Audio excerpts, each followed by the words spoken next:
Welcome to Authentic Energy, a podcast dedicated to getting to the bottom of what it means to be your true, authentic self at work. I am your host, Wendy Brand, a former corporate executive turned transformation coach. Let's take this learning journey together as I meet with guests weekly to learn how they've managed, or not managed, to find the elusive boundaries and success in their career and what it really means to find balance. Welcome back. My guest today is Anna K. Morris. Anna spent her 20s in New York City living an enviable life. She had a great sales job, an expense account, a refined boyfriend. She traveled, had all the things that were supposed to make her happy, but they didn't. Much like I have spent the last year reconciling decades of time spent working towards something only to find once I got it, it did not fill my bucket like I thought it would. Anna has discovered what makes her happy. Now, Anna is a coach. She's been in the coaching industry for over 15 years and defines herself now as a mindset and journaling coach. Anna is transparent and real, and I think you'll enjoy our conversation. All right. Welcome back to Authentic Energy. I have Anna K. Morris with me today. Anna, welcome to the show. Thank you for having me. I'm so excited to be here, and what a treat to spend time together.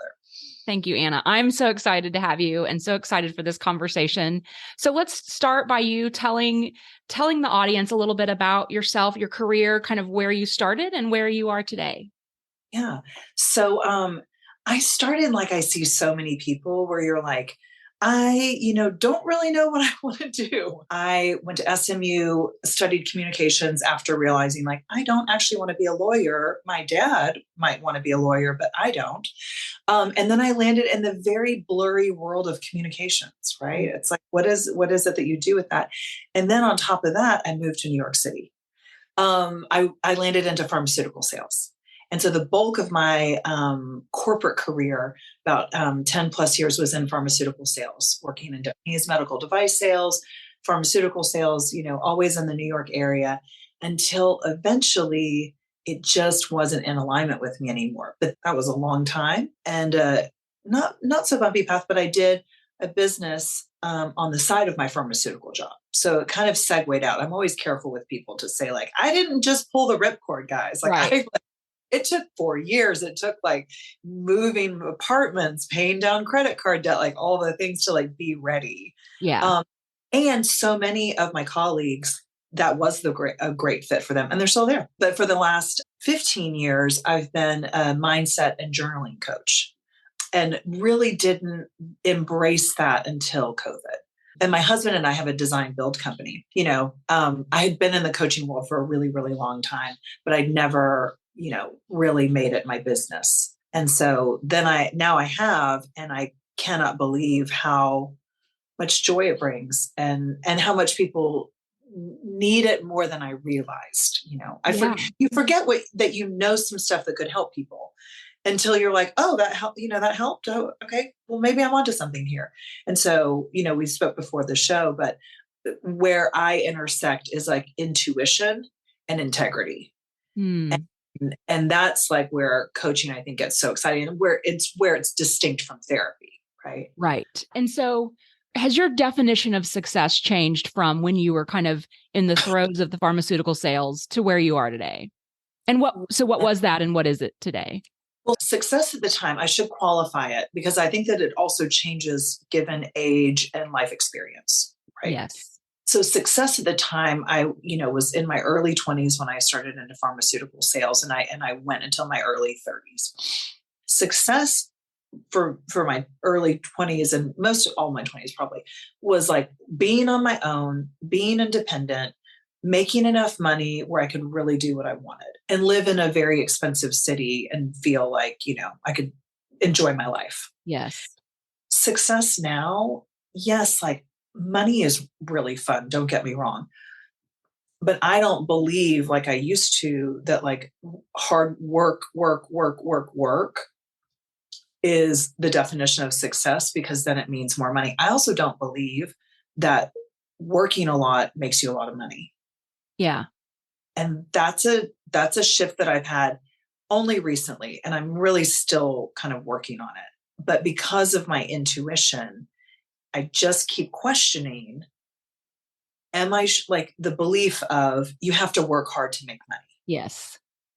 That And I've had to unwind from that one as well. Yeah. yes, we definitely have chatted about that. And I think about that with the retreat that we were on. We Yeah. did this exercise where you go through and you look at all your family members, like grandparents, let's just make it easy. Grandparents, great grandparents, parents, right? So like, on both sides.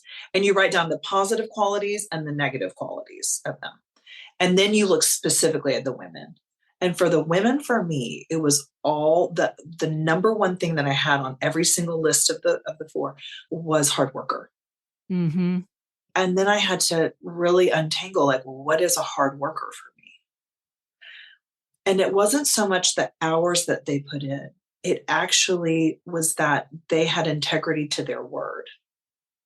And their word was that they would support their family.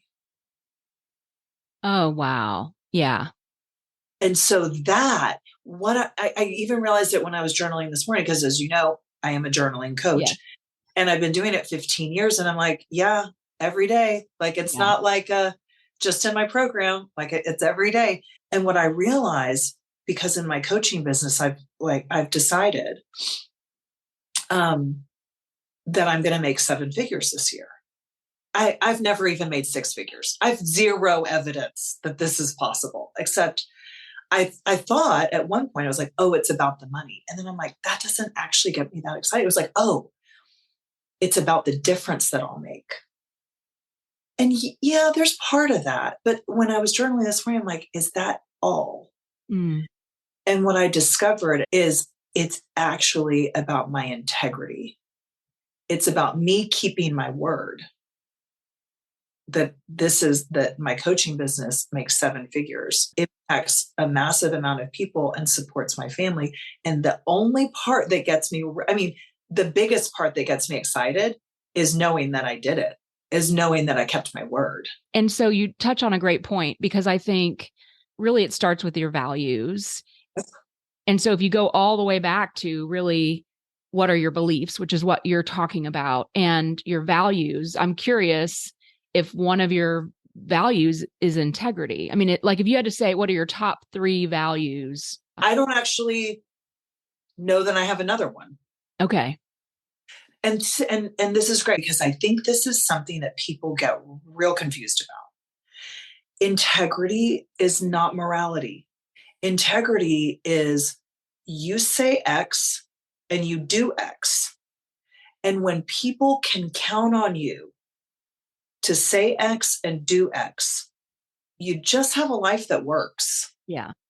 It's really about the workability of our lives. And so I think about, like, in when I was in my pharmaceutical career, I had like a lot of relationships of like flaky friends. And it was because I was that way. Mm. So they didn't have a lot of integrity, but I didn't either. And if I had friends who had integrity, they would have called me out on it. And I didn't want to be called out. Right. And so the integrity part, and we just had this conversation because as I was sharing, both my boys went to school today. And, it's been a long summer, a hot summer. And we've all been home. And I came home from like doing all the kid drop off, and I walk one of them, 1.5 miles and a mile and a half home with the dogs. And so I come home a hot, sweaty mess, and the kitchen is a disaster. And so my husband and I both, he works in my coaching business, setting up all my programs. And then we work on our home design business, together as well. So when I walk in the kitchen, looks like a bomb went off. I'm like, okay, well, that's interesting. So I just said to him, hey, we need to talk about like what this actually looks like, because I have the expectation, and expectation is another big one, right? I have the expectation that if I am taking the boys and getting them out of your hair, and you have this quiet home for a couple of hours, and then until like 2:30, my expectation is that you're making the bed and that the dishwasher is unloaded and the kitchen is clean. Am I off on that? And he was like, no, but like and he goes into all these reasons. And I was like, hey, totally get it. Not upset. But if that's not what's going to happen, I'd really like to understand, because we need to put different plans in place. Like, I'll run the dishwasher early, put the dishes away the night before, not the morning. Like, do you see? Yes. It's about Rather, setting those expectations. yeah, rather than say like, you said this and you didn't do it and you're a sack of shit and Right. like, and get like righteous about it. Yeah. And he was kind of defensive, and I was like, babe, this isn't anything I'm upset about. I just want to understand. I have this expectation. I don't know that I've clearly communicated it to you. And I want to know if it works for you. And there were some pieces that work for him. There's some pieces that don't. So we're just going to shift it a bit. Yeah. And that's what integrity really is. So integrity is really like, it's just the most important thing we can do. And I know, have you done this where you've asked, like, where you've interviewed people about yourself? So, like, what are my strengths? What are my weaknesses? What can you always count on me for? And what can you never count on me for? Yeah. Those are like my favorite 4 questions. And my mother said, I can always count on you to be where you say you're going to be. And I never need to follow up with a calendar. Like, if you say 6 months from today, you'll be there at Tuesday at 6 o'clock, you will be there. Now, I think that was prior to having kids.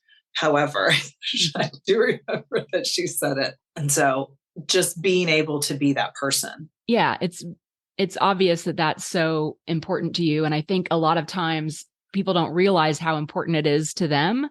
And when you work in a job where maybe it's not aligning with your values, or it's not aligning with your integrity, that's when things I believe start to go wrong and burnout happens. And I'm curious about your shift. I mean, you talked a little bit about your coaching business and kind of going from things not being perfect in the pharmaceutical sales and going into coaching, but really now narrowing down your niche in the coaching after having been in it for a while. What strengths are you finding that you're able to bring to the table in your coaching business? I don't really have any judgment. Mm. And I really think that that's what I'm best at, which is hilarious because I would say I'm a really judgmental person. I've been really hard on myself. I've been very judgmental of others. And I'm so incredibly aware of it that while it may not be my automatic nature, I have learned that people inherently are all the same. We have really great sides to us. We have really yucky sides to us. And I think I'm best at normalizing it. And I just want people to get that, like, it's just us being human. And it is very hard sometimes, and it is very complicated. And we are these complicated things. My husband said to me the other day, because last week was just kind of a mess. One of my kids went back to school, and like, I thought I was fine. And I told you earlier, I got pulled over, for running a stop sign. And I like was so excited that I got away with it. It was like gross. Like, I'm in the pickup line, I'm hysterically crying. Like you'd killed a dog of mine. Like, it was like not normal how much I was crying. And I came home and I was like, I don't think I'm okay. And Derek was like, you're clearly not okay. And see, I'm not afraid of that. And Yeah. I don't think that experience is unique to me. Right. I think people everywhere feel that way.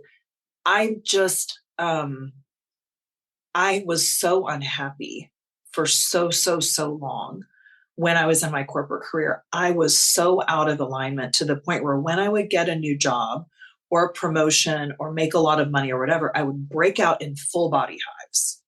Like my body hated what I was making it do. Yeah. And that's what led me into the coaching world, was that I had everything you would want on a resume. You wanted to hire me.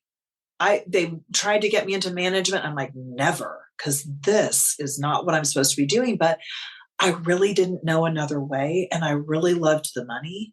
Yeah. And I loved the flexibility. And there's so many things. And I loved the people. But like, I became a yoga and meditation teacher, and I'm selling drugs. Like, that doesn't, like, you can see that's, now I'm like, got Louise, hey, you can heal your life on the side of my bed, doing an affirmation and a meditation, and like not taking the heartburn pill that I really would really like cut the heartburn right now. So I think that because I've been willing to look at my own darkness and my own, like, ooh, gosh, I don't really like that part of myself. Like, and that's what I think is unique about my coaching. I'm like, oh, you had a kid and you didn't actually want to be a mom. Oh yeah, that would suck. But there's nothing wrong with it, you know? And so I think that that's where my clients really can let loose. And what like is really my sweet spot is that people can just say anything to me. I'm like, say your worst. Like I have said my worst to the point where I'm like, oh God, what have I done? Like, I'm going to lose all my clients. Like, no one's ever coming back. And like, cause I shoot. So the way that I do it is I do like a weekly live Zoom call where like I do coaching and then I do like, live coaching if people need that. But then I also do like a weekly coaching video and it drops every weekend and it sets them up for the week. And in those weekend coaching videos, I get really honest, like to the point where I think I was like, I actually had to look at, do I want to be married to my husband? And like, that's not something that I wanted to look at. And then I certainly didn't want to share it. Right. Because I'm like, oh, I'm a coach. I should have my stuff together. I don't have it together. Yeah. I'm just figuring this out. I've just been doing it a little bit longer. And I think that that's where people really get so much value out of working with me because let's go there. Yeah. Let's just say the thing that's not being said. And we create all this drama. We're like really addicted to it. And we think it's like so, significant. And I just think that like, it's maybe not that significant. Well, I like what you're saying because what you said is your coaching really exists where intuition and integrity meet. And to me, that is authenticity. That is when you are being transparent and authentic. It's my resistance to coaching. It's why it took so long to do it. I've been in the coaching world for 15 years. I wasn't going to do it because I don't want my ass on the line. Mm. I didn't want to have to go there on a regular daily basis.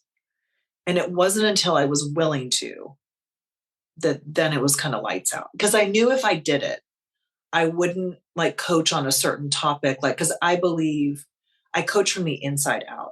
I believe that how you do anything is how you do everything. So if people are listening and they are not happy with their careers, that's just one piece of the puzzle. So what was the switch for you? Like, where did you switch from that fear of moving into authenticity and embracing it? Well, I have young kids. I have a 3-year-old and a 1-year-old. And so I think that that's a massive shift in like just not giving a shit anymore. Mm-hmm. Yeah. And I see that really happen in two ways with moms. You can end up like me, where I'm like, I really just don't care anymore. Or you can care a lot. And I was in a lot of moms groups when I had my first, where like moms cared a lot. And I was like, that feels weird and not like, I'm not actually worried about that. I'm also, I had kids at 40 and 42 and my mom's a preschool teacher. And then we moved 2 houses down. So like, I have a unique situation, but it all came from my intuition. None of it is like an accident and none of it was luck. All of it came from my intuition and my willingness to put the integrity into place. Okay, like tell me about the intuition. I'm curious. Okay, so my body was trying to tell me that my pharmaceutical job was out of alignment and it would physically make me sick. But it wasn't until I was so deeply unhappy at work and I saw this girl who I never really liked, this woman. And I went up to her, we'd had a few drinks at a happy hour in pharmaceutical land, which is very common. Yeah. And I was like, I've never really liked you. And she was like, I've never liked you either. And I said, but I like you now. And I would like to know what you did because you've done something. It is a remarkable difference. And she was like, I did this personal development class and it changed my whole life. And I was like, okay. And then never says anything again about it. Months go by. I'm crying in my apartment. I'm really, really unhappy. I would cry before my boyfriend would come home. And then I would just like pretend like everything was fine. And in my inbox, she pops up and says, I'm so sorry. I never told you about that, personal development class I took. Here it is. I'm actually, going to have people over to New Jersey on Saturday if you'd like to come. And I was like, of course I want to go to New Jersey on Saturday. Like, I live in the city, like, absolutely not. And my fingers type, absolutely, I'll see you there. What can I bring? And for me, that class, was indicative of like Pandora's box. It just opened up all the things. I then started doing yoga. I ended up becoming a yoga teacher and meditation teacher, like all the things, because I just liked how good I started feeling.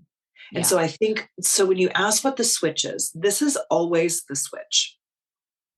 We finally just get fed up.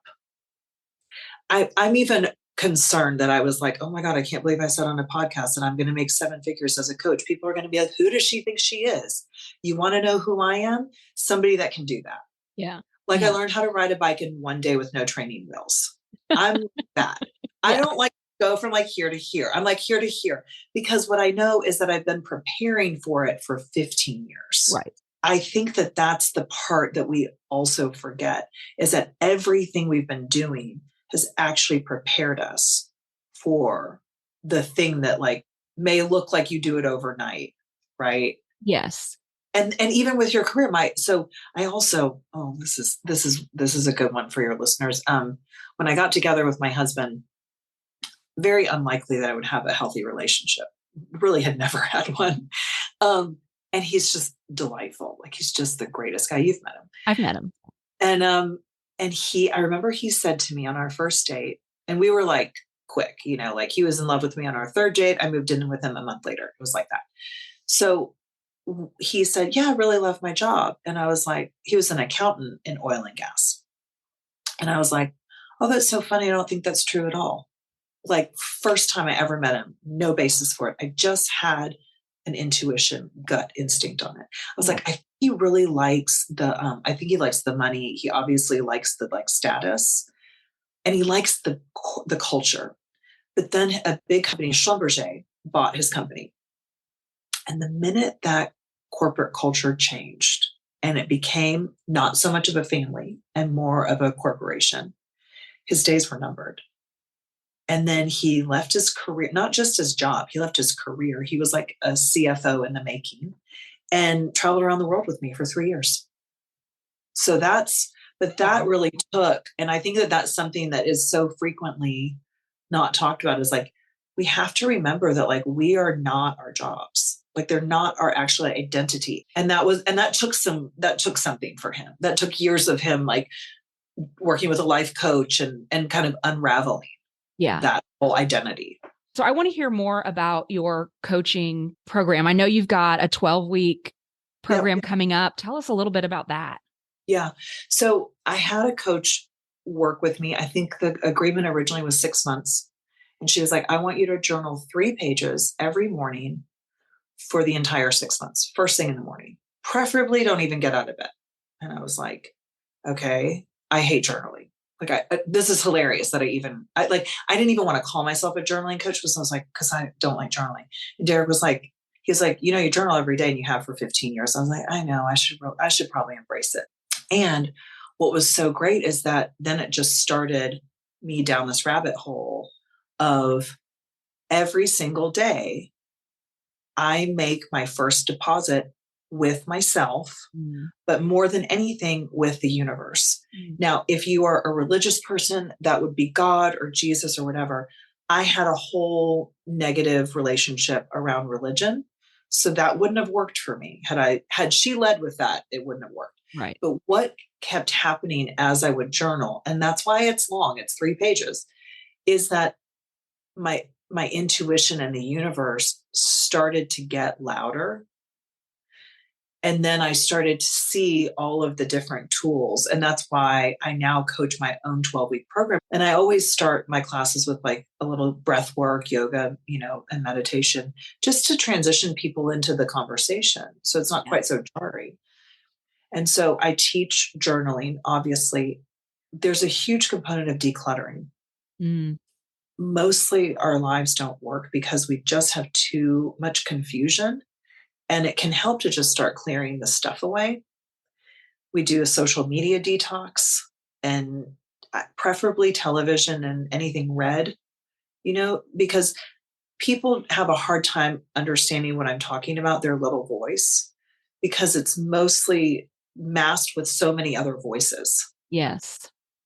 Like, get on social media. Like my husband said the other day, he was like, "Why don't you just go take a time out and get on your phone and scroll around?" I was like, "That's the worst tip behind." Like, what? Why would I do that? Talk about imposter syndrome and all of that. So really that, and then my favorite piece of the coaching program is really the community. I don't have some one size fits all. What I'm really good at is listening for what people need, and then I go down that path. You meet people where they are. So if somebody wanted to sign up for your program, where should we send them? The Reconnect is live. We start September 26th. Do live calls and then recorded. And then what I've added into this, because I've noticed that after people work with me for 3 months, they're on a high, and then they get real scared about me leaving them for, forever. You know what I mean? I do daily coaching videos just on YouTube, on my YouTube channel. I think it's Anna K. Morris Coach on YouTube. So those they can always get. But what I've added into this Reconnect is another 3 months afterwards of a membership group that I'm launching. And that's called the Community. Because I think that the backslide is real, of you work with somebody and it's all really, really great. And then they just need that ongoing support. And that's the group component. And just having those people that really know you, that you feel safe to be vulnerable with, who are not going to judge you, who feel similarly, and have the training that you have, to listen to you bigger than you listen to yourself is really key. Well, it sounds like an amazing program. I'm so excited for you. It's been such a great conversation. Thank you so much for joining us today. I'll put all your contact information in the show notes. You got it. Okay. Thank you for having me. What a great conversation. Okay, here are my takeaways. Number 1, the definition of success changes with age and life experiences. Number 2, hard work is not the definition of success. And although we may start out thinking that you have to work hard to make money, once you find your passion, it's easier to make money without it feeling like you are working hard. Number 3, integrity is holding true to what you say you're going to do. Number 4, sometimes you have to face your own dark side and be really honest with yourself before you can be truly authentic with others. Number 5, how you do one thing is how you do all things. Number 6, listen to your body. That is where your intuition lives.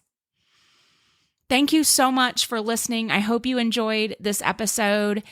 If you liked it, go on to the platform of your choice and please rate us. Share this episode with a friend if you know someone who might enjoy it. And if you want to find Anna and more about her 12-week coaching program, her website is annakmorris.com.